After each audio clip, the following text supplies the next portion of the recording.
Audi and estate cars have a very long association, and that looks set to continue into the electric future. In fact, the Audi A6 Avant e-tron could be the most family-friendly and one of the quickest estate cars Audi has ever made. Today, we're in Munich to see it.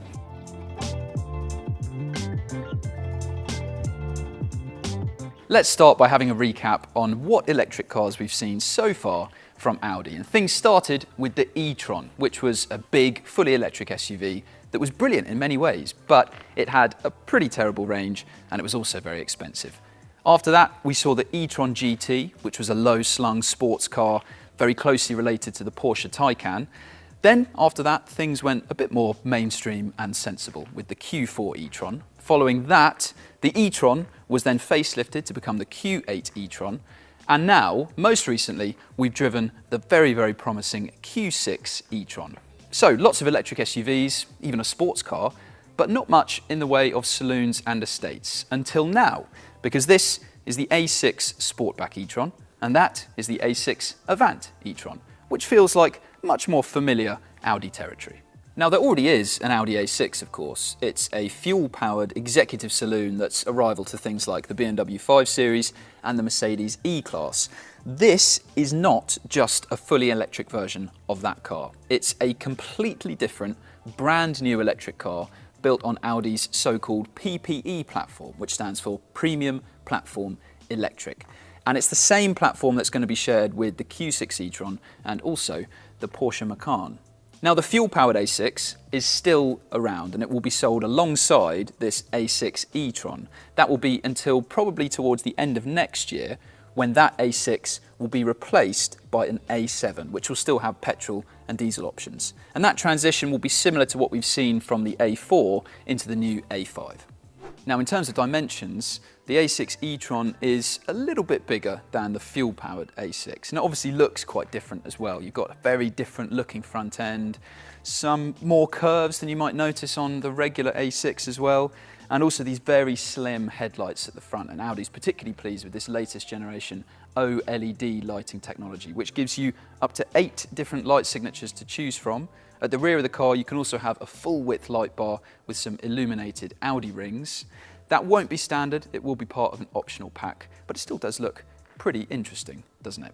In terms of alloy wheels, the smallest size available is 19 inches, but you can go up to these 21 inches. Now let's show you the main difference between the A6 Sportback e-tron and the A6 Avant e-tron, because we're essentially talking about a hatchback and an estate. So here we have an A6 Sportback, and you can see it's got this strong sloping roofline towards the back of the car. But if we go to the A6 Avant e-tron, then you can see the roof is much higher and offers a lot more space up here. But overall, the dimensions are really quite similar between the two cars. The only real difference to point out on the outside is the fact that this estate version is 40mm higher, and that is only because this antenna is now the highest point of the car, whereas in the A6 Sportback, it isn't because of the sloping roofline.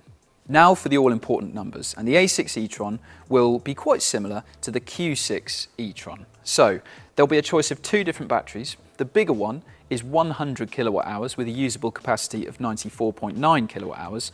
The smaller battery will have 83 kilowatt hours with a usable capacity around 79 kilowatt hours. Now, it looks like most versions of the A6 e-tron are going to come with the bigger battery, but if you want the cheapest version of this car, it's going to be a rear-wheel drive A6 e-tron that comes with an official range expected to be around 380 miles, and that's the cheapest version of this car. So that is very, very impressive.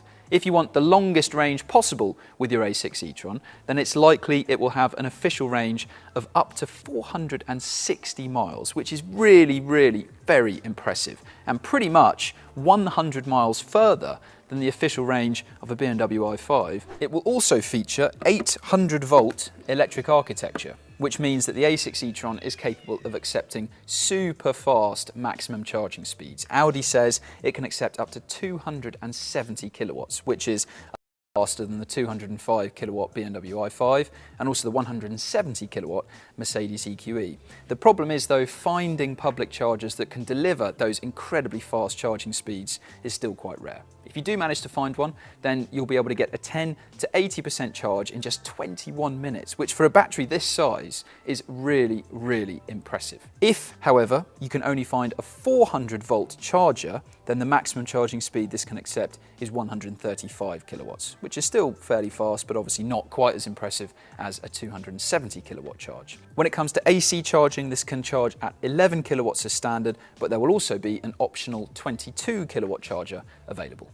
So the range and charging seem very promising indeed compared to its rivals. And it's safe to say this will be pretty good on performance as well, with a lineup of rear-wheel drive and four-wheel drive versions. The quickest regular version of the car will be able to cover 0 to 62 miles an hour in a pretty swift 5.4 seconds, with a 130 mile an hour top speed. But there will also be a more performance-focused S6 Quattro for both body styles. It will cover 0 to 62 miles an hour in a rapid 3.9 seconds with a top speed around 150 miles an hour.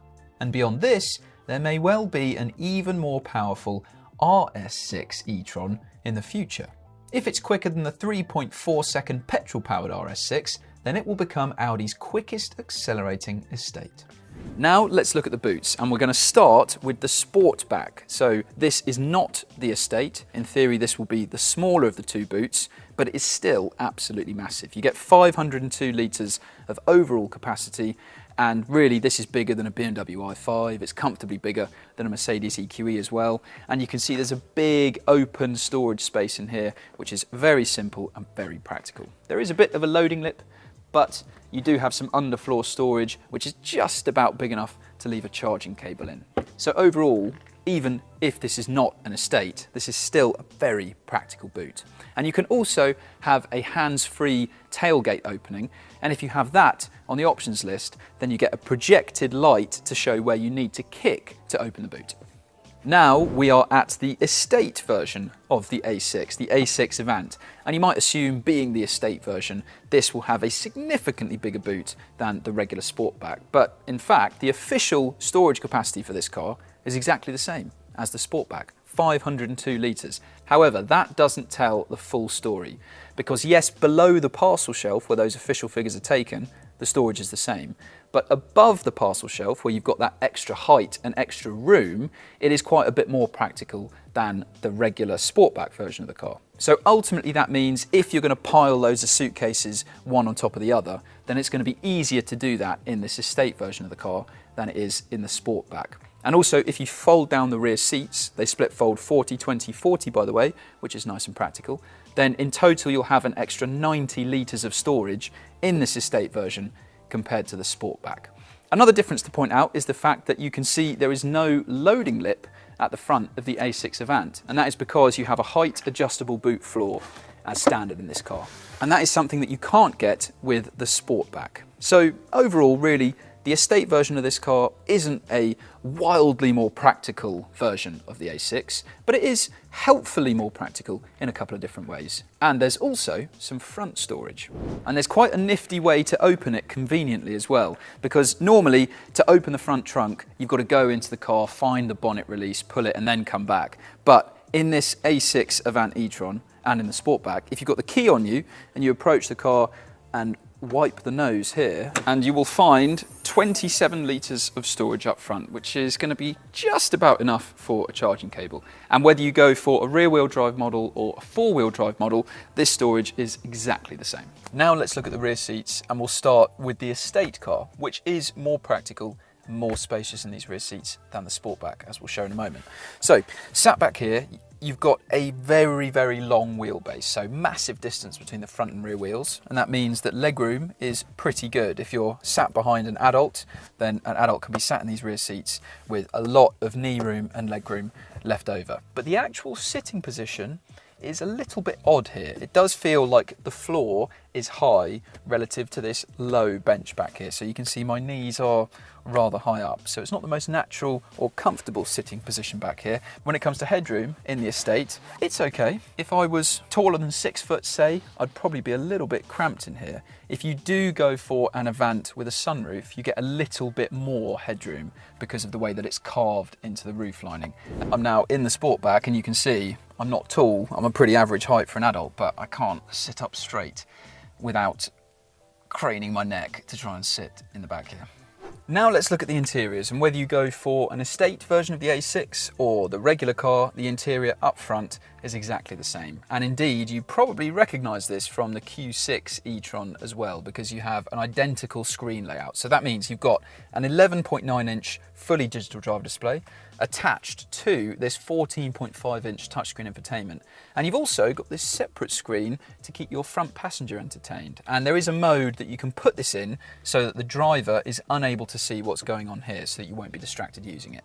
Now, we have used this infotainment setup in the Q6 e-tron already, and even though there aren't any physical buttons to help use it, which is a real shame in terms of usability, we have found this to be among the most responsive touchscreen infotainment setups out there. So of course, all infotainment systems would be better if they had a physical rotary dial or more physical shortcut buttons, but to be fair, by touchscreen standards, this is really pretty good, and it has very nice graphics, a relatively simple layout to get your head around as well. Overall quality in here does seem reasonably good. You've got these gloss blacks in the interior. You've also got some nice fabric on the dashboard as well, although this is just a kind of thin layer over what does feel like pretty hard plastic underneath it. And really, this is kind of similar to a Mercedes EQE and a BMW i5 in that we're talking about car interiors which are reasonably good, but given that the price of what is being asked for these interiors is incredibly high, it does seem a little bit disappointing that the interior quality isn't at a higher standard for that kind of money.